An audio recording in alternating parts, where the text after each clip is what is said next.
जय हिंद दोस्तों, स्वागत है आपका हमारे channel centre for defence careers में। आज की इस वीडियो में हम इंडियन आर्मी के ऑफिसर्स की रैंक के बारे में जानेंगे। तो बिना किसी देरी के शुरू करते हैं वीडियो। जैसा कि आप सभी को पता होगा कि इंडियन आर्मी दुनिया की चौथी सबसे बड़ी आर्मी है। इंडियन आर्मी जो हमारे देश की सुरक्षा की जिम्मेदारी लिए हुए है, उसमें आर्मी ऑफिसर की बहुत महत्वपूर्ण भूमिका होती है। देश के काफी सारे युवाओं का सपना होता है कि वे आर्मी ऑफिसर बने। आर्मी में ऑफिसर बनने के लिए एक डिफेंस एस्पिरेंट को काफी सारे पड़ाव से होकर गुजरना पड़ता है।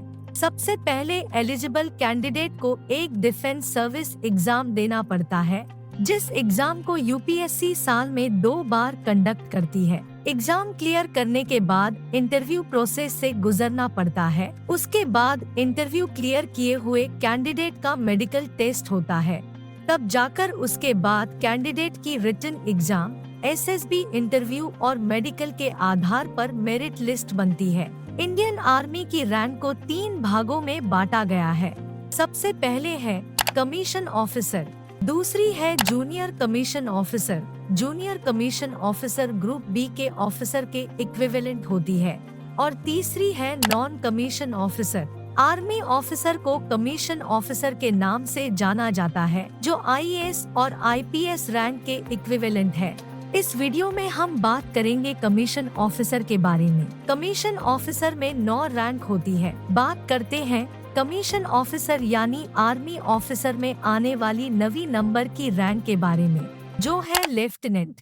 आईएमए और ओटीए जैसी एकेडमी से पास आउट कैडेट को सबसे पहले लेफ्टिनेंट पर ही प्रमोट किया जाता है। लेफ्टिनेंट के कंधे पर 2 स्टार लगे हुए होते हैं। एक लेफ्टिनेंट को एक यंग ऑफिसर के नाम से भी जाना जाता है। ऑफिसर लेफ्टिनेंट रैंक में प्लाटून को लीड करना सीखता है। लेफ्टिनेंट के बाद आती है कैप्टन रैंक। एक लेफ्टिनेंट को एक कैप्टन बनने के लिए कम से कम 2 साल की सर्विस करनी पड़ती है। एक कैप्टन के कंधे पर 3 स्टार लगे होते हैं, जबकि एक लेफ्टिनेंट के कंधे पर 2 स्टार लगे हुए होते हैं। एक कैप्टन ही नए सैनिकों को ट्रेनिंग देता है। वह उन्हें सेना की विभिन्न कौशलों, सैनिकी और नैतिक मूल्यों की शिक्षा देता है, ताकि वे सशक्त और योग्य सैनिक बन सकें। कैप्टन के बाद आती है मेजर रैंक। एक कमीशन्ड ऑफिसर को मेजर बनने के लिए कम से कम 6 साल की सर्विस करनी पड़ती है और साथ ही साथ पार्ट डी एग्जाम क्लियर करना पड़ता है। एक मेजर के कंधे पर अशोक स्तंभ लगा होता है। मेजर फील्ड पर ऑपरेशंस, सैनिकों के अधिकारों का संरक्षण करने और यूनिट्स को ट्रेनिंग देने की जिम्मेदारी निभाते हैं। अब बात करते हैं 6ठी हाईएस्ट रैंक के बारे में, जो है लेफ्टिनेंट कर्नल। एक कमीशन ऑफिसर को लेफ्टिनेंट कर्नल बनने के लिए कम से कम 13 साल की सर्विस करनी पड़ती है और साथ ही पार्ट डी एग्जाम क्लियर करना होता है। तब जाकर वह लेफ्टिनेंट कर्नल बनता है। लेफ्टिनेंट कर्नल के कंधे पर एक अशोक स्तंभ और स्टार लगा होता है। लेफ्टिनेंट कर्नल को एक बड़ी यूनिट का कमांडर, डिपार्टमेंटल ऑफिसर या सैन्य विभाग का निर्देशक बनाया जाता है। उनका प्रमुख कार्य स्ट्रेटेजिक प्लानिंग और मैनेजमेंट पर केंद्रित होता है। अब बढ़ते हैं 5th हाईएस्ट रैंक की तरफ, जो है कर्नल। एक कमीशन ऑफिसर को कर्नल बनने के लिए कम से कम 15 साल की सर्विस करनी पड़ती है और साथ ही साथ एक ऑफिसर का सिलेक्शन कर्नल रैंक के लिए सिलेक्शन ग्रेड के आधार पर होता है, यानी कि ऑफिसर को सिलेक्ट करके इस रैंक पर प्रमोट किया जाता है। एक कर्नल को कमांडिंग ऑफिसर भी कहा जाता है, क्योंकि कर्नल एक यूनिट को कमांड करता है। अगर कोई ऑफिसर सिलेक्शन के थ्रू कर्नल रैंक के लिए प्रमोट नहीं हो पाता है, तो उनको 26 साल तक कमीशन ऑफिसर की सर्विस करने के बाद उनको कर्नल रैंक पर प्रमोट कर दिया जाता है। साथ ही साथ कर्नल के कंधे पर 2 स्टार और एक अशोक स्तंभ लगा होता है। कर्नल रैंक के बाद आती है ब्रिगेडियर रैंक। एक कमीशन ऑफिसर को ब्रिगेडियर बनने के लिए कम से कम 25 साल की सर्विस करनी पड़ती है।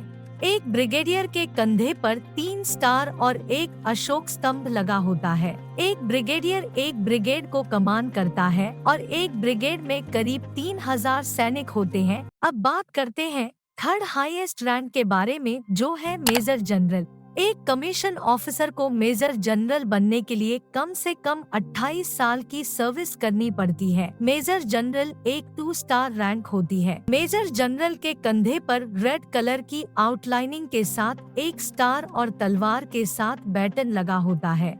कम से कम 32 साल की सर्विस के बाद एक कमांडिंग ऑफिसर मेजर जनरल बनता है। मेजर जनरल रैंक के बाद आती है लेफ्टिनेंट जनरल रैंक। किसी भी कमांडिंग ऑफिसर को लेफ्टिनेंट जनरल बनने के लिए कम से कम 36 साल की सर्विस करनी पड़ती है। लेफ्टिनेंट जनरल के कंधे पर बैटन और तलवार के साथ एक अशोक स्तंभ लगा होता है। Lieutenant general second highest commissioner rank होती है। सबसे आखिरी में बात करते हैं इंडियन आर्मी की हाईएस्ट रैंक के बारे में, जो है जनरल रैंक।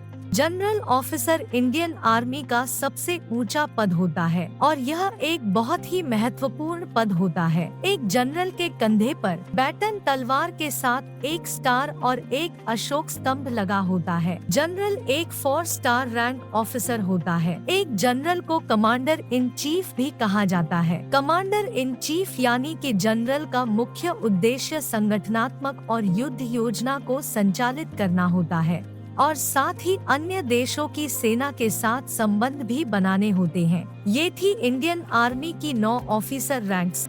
इस वीडियो के जरिए आपको इंडियन आर्मी की ऑफिसर रैंक की जानकारी मिल गई होगी। तो दोस्तों, अगर आपको ये वीडियो पसंद आई हो तो वीडियो को लाइक, कमेंट, शेयर और आगे भी डिफेंस से रिलेटेड ऐसी वीडियो देखने के लिए चैनल को सब्सक्राइब जरूर करें।